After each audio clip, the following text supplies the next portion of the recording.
Foreign Minister Saar, and the Deputy Minister, Shareen Askel, and our Ambassador to Washington, Yechid. Stand up. Look at this man. Look at this man. Look at him.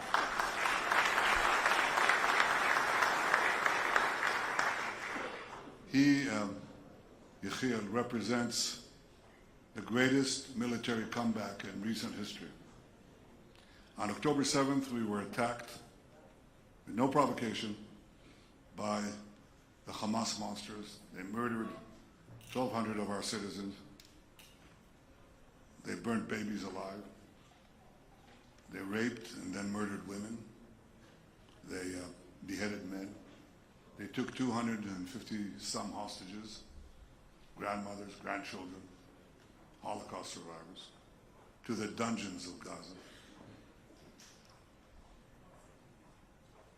I think a lot of people thought that we were on the ropes, or perhaps flat on the ground, and we didn't have a chance of coming back. A day later, on October 8th, Hezbollah joined the fray. They started rocketing our cities. Again, no provocation. I said on that day that we will change the face of the Middle East. I said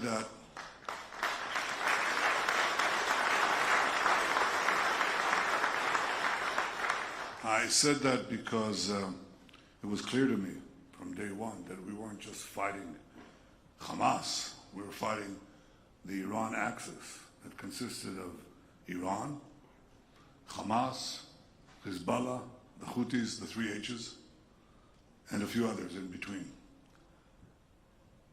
And while we would start with Hamas, we'd have to eventually reach the patron, and in one ear or the other, all the elements of this terror axis. This is what we proceeded to do, first by striking hard at Hamas, then when their main forces, main organized military forces, were obliterated, we went to the north. I hope none of you have beepers.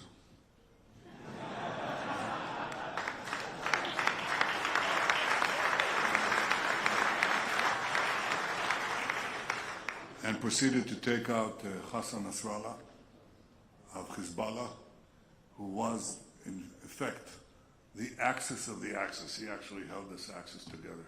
And once he was gone, the Assad, the murderous Assad regime in Syria, collapsed, because during the Syrian civil war, it wasn't the Syrian army that fought Assad's enemies. It was, invariably, when the battle didn't go well, Nasrallah would send in thousands, sometimes tens of thousands of Hezbollah troops to save his regime. Now, Nasrallah was gone, Hezbollah was crippled, so Assad fell. And once he fell, the land route that connected this axis from Tehran to the sea, Lebanon, was gone. And now what happened was that the death noose that Hamas wanted to, that Iran wanted to place above around our necks, was gone. That was one of their vehicles to annihilate Israel. Remember, they chanted, "Death to America, death to Israel." To achieve death to America, they have to achieve first death to Israel, because we are America's front line here.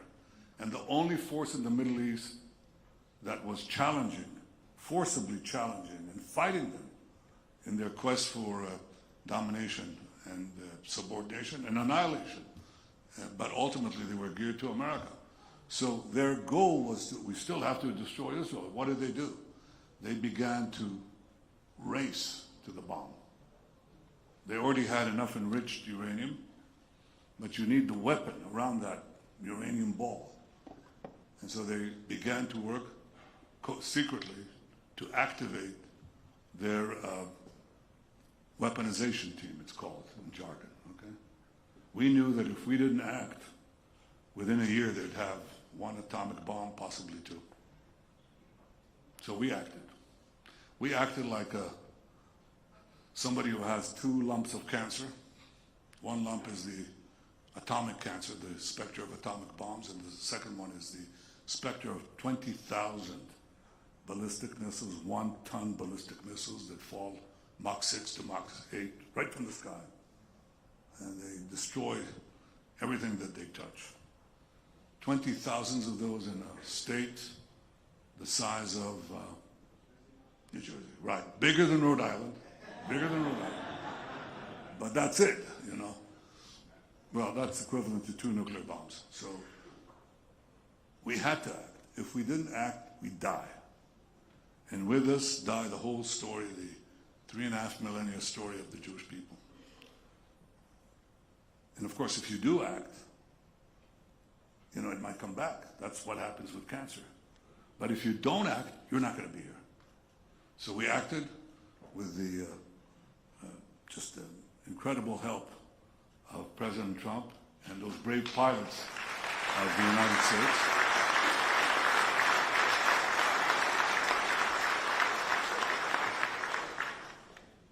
Our soldiers fought like lions. Our pilots just struck like lightning. And our alliance roared like thunder. And that did that. We pushed those 2 great perils away from our door and away from your door, because Iran's plan was to have ballistic missiles that would reach first deep into Europe, then 8,000 kilometers. You add another 3, and you're on the eastern seaboard. Those of you who are deeper inside, it'll take a little more time. But that was the goal, death to America. And they'd have these ballistic missiles, ICBMs, and the means to give them nuclear warheads. You're all under the gun. So we were fighting not only our enemies, we were fighting your enemies.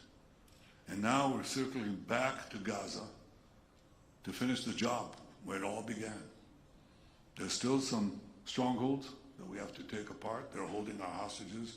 We are committed with America to release all the hostages, the living and the dead. And we're not going to compromise on it, nor will we compromise.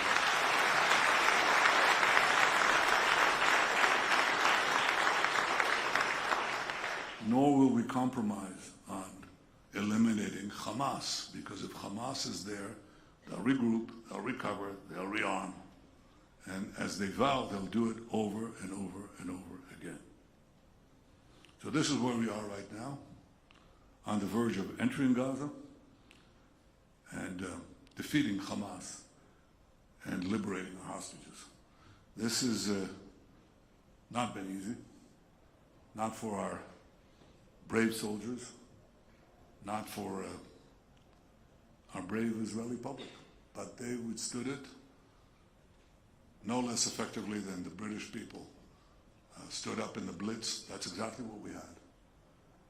But we also enjoyed the support of the United States. We enjoyed the support, and we enjoyed your support. You're the biggest delegation of legislators that have ever come to Israel, and I thank you for coming here to stand up with Israel.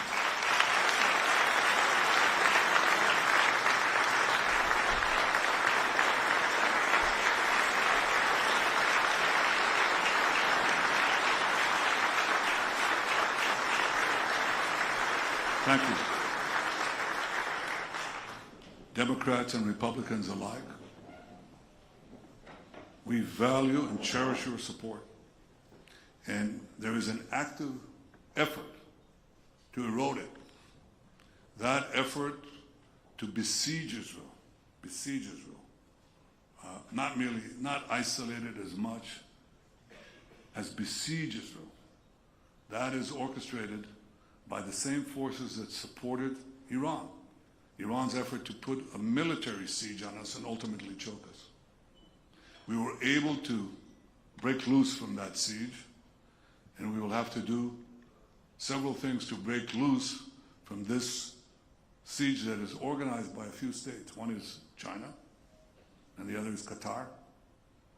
And they are organizing an attack on Israel legitimacy in the social media of the Western world and the United States. We will have to counter it, and we will counter it with our own efforts. I think that's rule number one. The second thing is something that they can do uniquely in Western Europe. Western Europe has large Islamist minorities. They're vocal. Many of them are politically motivated. They align with Hamas. They align with Iran. They pressure the governments of Western Europe, many of whom are kindly disposed to Israel, but they see that they're being overtaken, really, by campaigns of violent protests and constant intimidation. And so they fall into this siege. And we can break this siege. I just said this in another meeting, and they said, oh, Israel is isolated. Israel can't break out of the siege. And I said, we will. Some of them have stopped weapon component shipments. Can we get out of this? Yes, we can. We're pretty good at producing weapons. Like intelligence, we share both with the United States. A good chunk of your intel.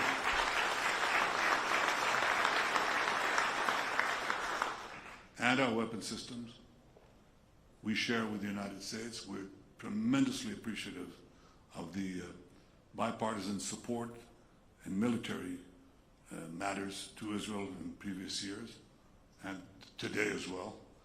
But do you have cell phones? You have cell phones here? No. You're holding a piece of Israel right there. You know that? I mean, a lot of the cell phones, the medicines, the foods, you eat cherry tomatoes? You know where that was made? I don't like cherry tomatoes, but it's in Israel. What can I do? It's an Israeli product, as are so many other things. And I think this serves for the betterment of all mankind and womankind. I think that is Israel's unknown contribution. But we can make things, we can produce things. We cherish the fact that we have the constancy of American support despite the attempts to erode it. And we'll continue to work to make sure that that continues on both sides of the aisle. It's very important for us. But equally, we will eventually create the independence that we need so those in Western Europe who think they can deny us things will not succeed. We can break this siege, and we will. And the last thing that I want to say is that this is not a battle just for national interest, not just for our national interest and your national interest. Those theological thugs in Tehran who amassed the crowds, who took American hostages on the first few days of their tyranny, and who since chant death to America, they only see Israel as a roadblock on the way to subjugate you, subordinate you, and threaten you. And they see Israel as you. And if you look at what the Islamist radicals here and around the world say, they say that we are you, we're just a piece of you, and you are us. I disagree with everything they say except this. I think they're right. I think we're part of a common civilization with deep historic roots of common heritage. When I went to, I've spoken 4 times in the joint session of Congress, and I look at the far wall, and some of you, maybe all of you will end up there, you know.